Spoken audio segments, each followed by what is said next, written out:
कोई धंधा छोटा नहीं होता और धंधे से बड़ा कोई धर्म नहीं होता। तो चलिए शुरू करते हैं फैमिली बिजनेस।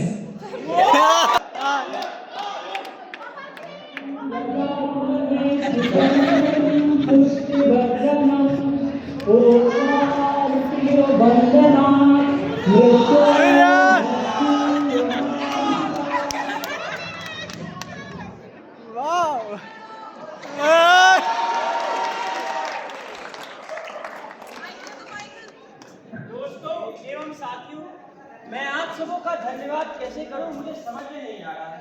मैं बस आप लोगों को इतना कहूंगा कि आप हैं तो हम हैं।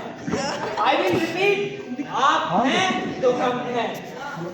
आप लोगों की इसी अटूट मेहनत और सपोर्ट की वजह से आज हमारी कंपनी LNVL ने अपने फर्स्ट क्वार्टर में ही जबरदस्त 1560 करोड़ का प्रॉफिट कमाया है। इतना ही नहीं, हमारी कंपनी 10 नए शहरों से भी जुड़ गई है। उपलब्धियों की लिस्ट बहुत लंबी है।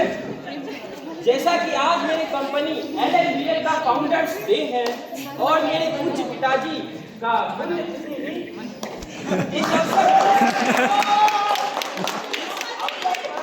बेटे बहुत बढ़िया लग रहा है भाई। इतना कहना चाहूंगा कि जीवन में ऊंची सोच और विजन का होना बहुत जरूरी है। मैं पुनः दोहरा रहा हूँ, ऊंची सोच और विजन का होना बहुत जरूरी है, तभी आप जीवन में किसी भी ऊंचाई में किसी भी फील्ड में जा सकते हैं। मुझे आज भी याद है पिताजी पर मुझे बिजनेस की बारीकियां समझा रहे। मुझे उस समय कुछ समझ में नहीं आया।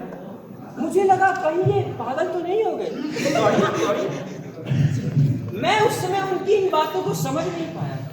मुझे आज भी याद है जब पिताजी ने मुझसे कहा अभी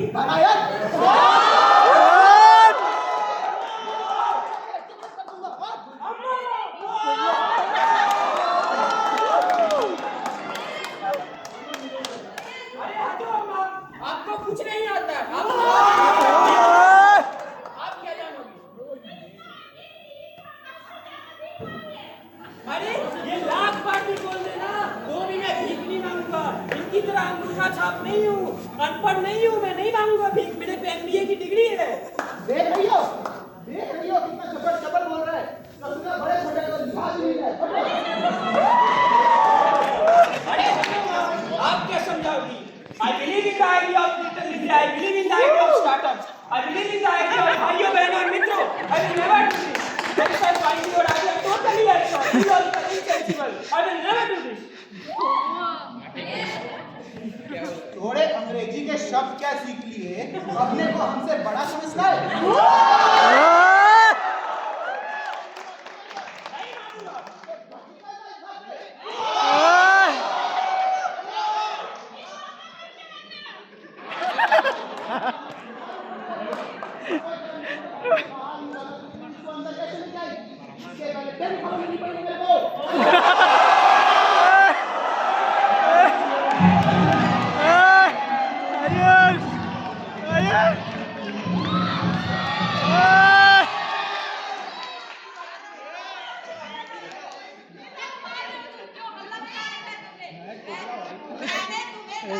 चुपचाप ताकि तुम मारपीट करो, लोगों को परेशान करो। अब लोग आके पूछो क्या कहेंगे? ये मैं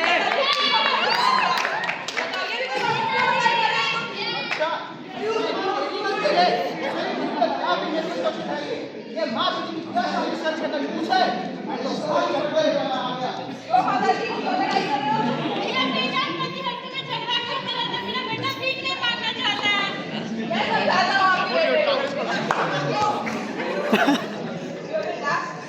क्यों अपने माता पिता के साथ लड़ाई कर रहे हो? क्या तुम बता रहे हो?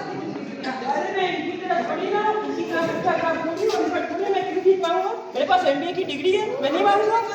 बेटा भीख की तो ऐसी बात है, तुम्हारे दादा परदादा यहाँ तक तुम्हारे बाप ने भी भीख मांगी है। भीख मांग मांग के तुमको इतना बड़ा किया है, तुमको पढ़ाया लिखाया है, तुमको MBA की डिग्री दिलाई है। अब तुम बोल रहे हो भीख नहीं मांगूंगा। बेटा भीख से ही तुम्हारा घर चल रहा है। भीख की तो बेटा ऐसी बात है, आजकल तो सभी भीख मांगते हैं। पहले के टाइम में भीख मांगना शर्मनाक बात थी। आज तो नॉर्मलाइज हो चुका है बेटा। अब नेताओं को ही देख लो, इलेक्शन से वोट के लिए भीख मांगेंगे। अभी मेरे को ही देख लो, अब की बार मेरे को टिकट नहीं मिली तो मैं अगली टिकट के लिए अभी से भीख मांग रहा हूँ। अब नेताजी आपकी तर्क क्या कि मैं क्या मांगू? बैठ जाऊंगा महालक्ष्मी मंदिर के पास, लगा लूंगा अपनी MBA की डिग्री और लोगों से हाथ मिला क्या मिलाऊंगा, मैं लोगों से भीख मांगूंगा ऐसे ऐसे करके। अरे मेरा बेटा समझ गया।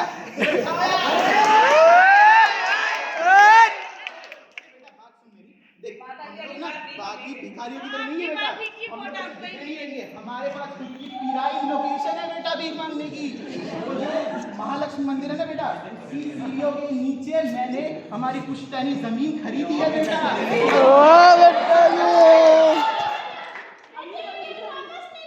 अरे भाग्यवान बन रहा तो हमारा बेटा कमाएगा ना भीख मांग के, वो तुम्हारे सिर देगा।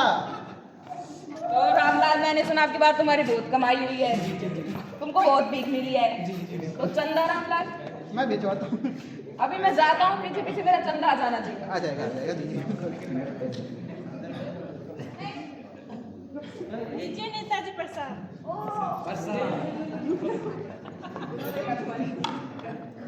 आप इस करने में तो काफी ऊपर जाओगे। अगली बार भीख मांगेंगे।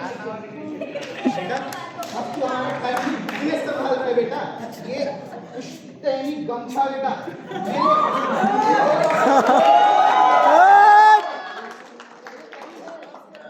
हमारे परिवार वाले बैठ के भीख मांगता है ये बेटा।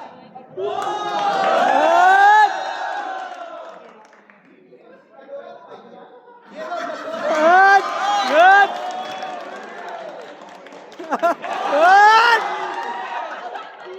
हमारा सहारा है बेटा, तू ही।